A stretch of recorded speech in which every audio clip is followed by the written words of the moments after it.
passed through second reading, and we are ready to receive inputs from interested persons, agencies, ministries, and organizations so as to make the final outcome more robust and comprehensive.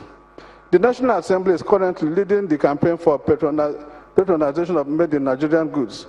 We have unanimously passed a resolution urging the federal government to initiate and implement the first option policy on purchase of locally manufactured goods for any government procurement in all arms of government and every public-funded organization. We are ready to ensure effective implementation of such policy through proactive oversight functions. Our determination to amend the Procurement Act is to ensure that as a matter of law, ministries, agencies of government, and government-funded institutions adopt made in Nigerian goods first option policy where consideration is given first to local industries before any other one. The bill for the amendment of the Procurement Act, which has already been passed into law by the Senate, and it is hoped that Mr. President will not waste time in giving this assent so that our local industries and indeed our economy will begin to harness the benefits thereof. I wish to also urge all the states and local governments to adopt and implement similar policies and enact similar laws in the various states and local governments across the nation so that we can achieve holistic economic diversification. The National Assembly is working on many other bills that will create effective legal framework to drive diversification and facilitate rapid economic recovery. I do hope that the outcome of this meeting will be translated into practical action steps that will revolutionize our industrial and manufacturing sector so that we can not only attain self-sufficiency, but also drastically reduce importation and commence substantial exportation of made in Nigerian goods and services. Finally, I hope that the outcome of this meeting shall be articulated into an executive bill that the National Assembly can legislate upon to provide the required legal backing that will ensure the sustainability of resultant policies and enhance investor confidence. Once again, thank you very much.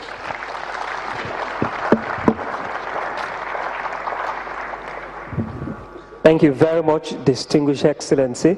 If you permit me to use that, Sam Egbo. Once again, let's put it together for him. His rebuilding mission indeed has created an enabling environment for business to thrive. And that is why Ogun State is the preferred investment destination of choice. I have the singular honor of now inviting His Excellency, the Governor of Ogun State, Senator Ibikunle Amosu, CON-FCA, to now present his remarks. Your Excellency, sir.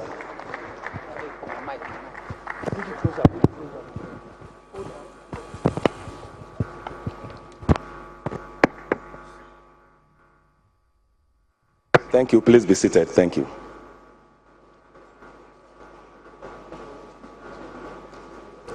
We're actually running, against the schedule, so we will have to be quick.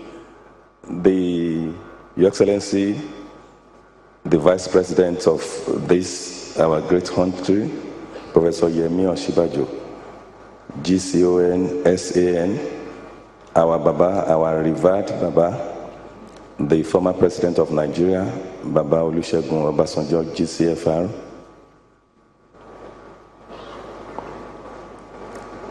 the Chairman of the Senate Committee on Commerce, Trade and Investment, Senator Sam Egbo, my brother, who I'm just been told, I didn't know that before, that is my in-law, the Honorable Minister of Trade and Investment, Dr. Elelama. Because of one time, that is something that is continuous, so I will take you up on that. Our sister, my sister, Aisha Abubakar, the Honorable Minister of State, all the members of the National Assembly that are here, my apologies, I recognize all of you, particularly the chairman of the House Committee, our Speaker for Ogun State is here, the permanent secretaries, Federal Ministry of Industry, Trade and Investments. My apologies, all our KBCs are here. Our paramount rulers, they are here. So I recognize you, I pay necessary homage to all of you. Thank you, sirs. All the commissioners from all the 36 states of the Industry, Trade and Investment Ministries, all the delegates that are here,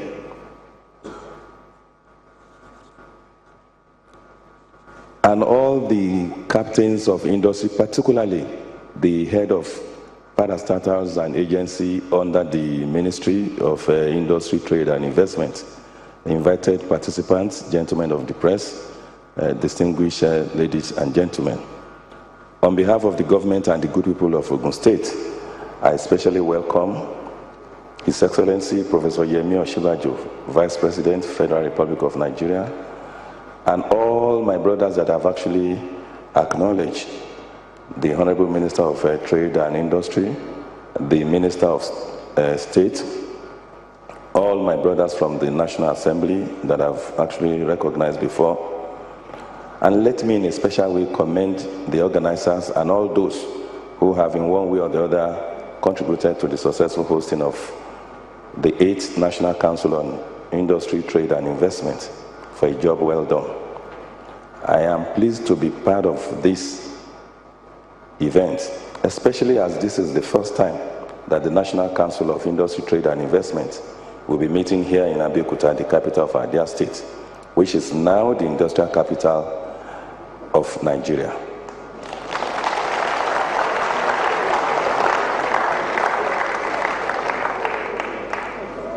Let me tell you why I'm even particularly more happy is the fact that I was for 4 years the chairman of the Senate Committee on Commerce, and I know that I've actually had the privilege of even supervising and having an oversight function on all of the ministry and all the parastatal agencies under it.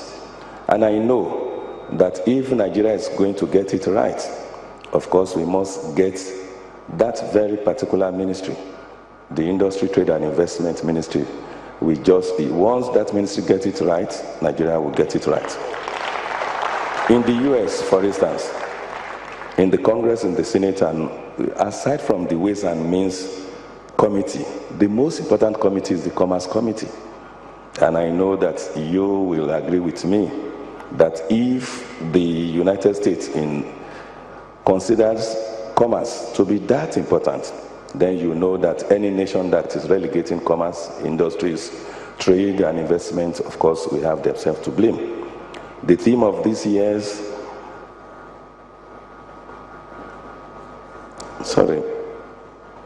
I am actually rushing because of the time.